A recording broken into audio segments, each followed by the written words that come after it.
Welcome to the WHHI-TV Daily News. I'm Betsy McDaniel, in once again for Allie McNair today. She will be back next week. Let's get started with today's headlines.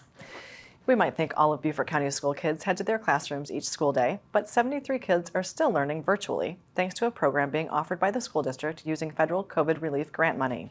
The Island Packet reports most of the 85 students who took advantage of the program last year were worried about COVID, but most of this year's group just prefer to learn virtually. And the state test scores show the virtual learners are in many cases outperforming their in-class counterparts.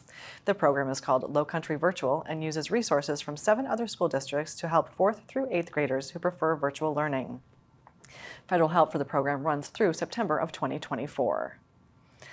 It's probably fair to say that an extra $3 million would be a welcome surprise, but someone who bought a Mega Millions ticket at the Quick Pantry on Dorchester Road in North Charleston is still sitting on that surprise, as the $3 million from last Friday's drawing has yet to be claimed. The winning numbers were 26, 28, 29, 39, and 49, with a Mega Ball of 25. 4 coworkers from northwest of Columbia, who've been playing Powerball for the last year, just won $100,000. They told lottery officials they plan to save some, travel some, and do some home improvement projects. But they will continue to play as they came within one number of the $754 million prize back in February. The process of buying or selling a home on Hilton Head Island is about to change. Island realtors are now required to change from a local contract that they have been using for more than 20 years to adopt the same contract the rest of the state's realtors use. The change will make it easier for buyers to get out of their contracts during home inspections, but will also hold the buyer responsible for a termination fee should they back out. The new contracts will be mandatory on July 31st.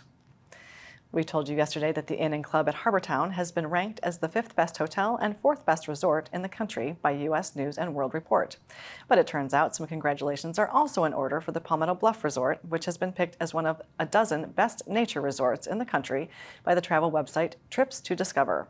The resort's kayaking, paddleboarding, fishing, and naturalist program that includes birding excursions on its 20,000-acre nature preserve were cited by the website. And craft beer business continues to grow in popularity in South Carolina, so much so that the city of Greenville just announced the closing of a Waffle House, but the opening of another craft brewery. Also, a state Senate Judiciary Subcommittee has just approved legislation that will allow you to take home a keg of beer or 4 cases of craft beer after your visit to a brewery. Current state law allows for only 1 case at a time.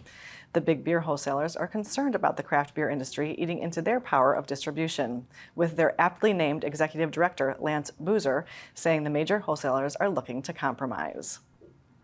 The media sources on your screen will have more on these and other stories, and we would love for you to like us on Facebook and follow us on Instagram at WHHI-TV. And if you have an idea for a news story, we'd love to hear it, so drop us a line at news@WHHITV.com. And now let's take a look at what happened last night in the Lowco with Justin Jarrett.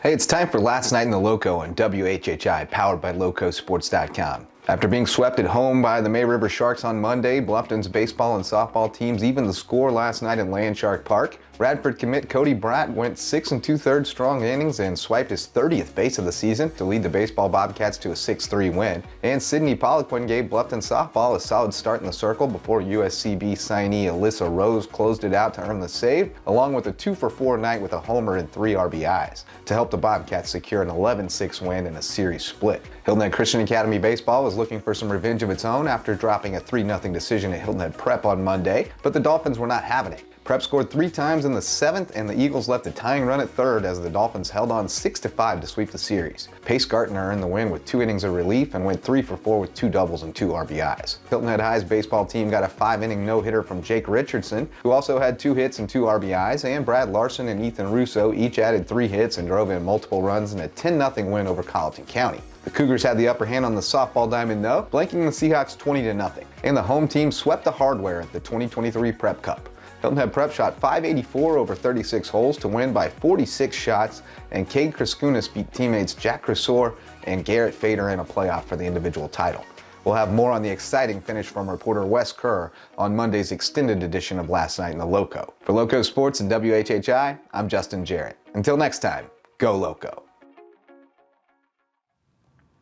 Thanks, Justin. And now let's take a look at our weather with Maria. Thanks, Betsy. Yep, so taking a look ahead, it does look like this warm, beautiful weather is here to stay through the weekend, but with that is going to come showers later in the weekend and into next week. Taking a look at Friday, however, it's going to be sunny, with Hilton having a high of 75, a low of 61. Bluffton's give a high of 79, a low of 60, and Beaufort's give a high of 80 and a low of 61. The sunrise for Friday is going to be at 7:22 and sunset's going to be at 7:37. Taking a look at the beach tides, high tide's going to be at 12:06 p.m. and low tide's going to be at 7:12 p.m. Taking a look into the weekend a little bit into next week, Saturday's going to be cloudy with the highs in the upper 70s and lows in the 60s. Come Sunday, we are going to see showers in the morning. It should clear up by the afternoon. It'll be cloudy most of the day, and then we are going to see those showers come back later in the evening. Highs are going to be in the 80s, lows in the 60s. And then come Monday, it is going to be cloudy with scattered showers and thunderstorms throughout the day and into the evening. The highs are going to be in the 70s and lows in the 60s. That's it for today. Let's send it back to the desk. Thanks, Maria, and we'll be back in just a moment as we learn all about the Clash on the Coast Strongman competition. Don't go away.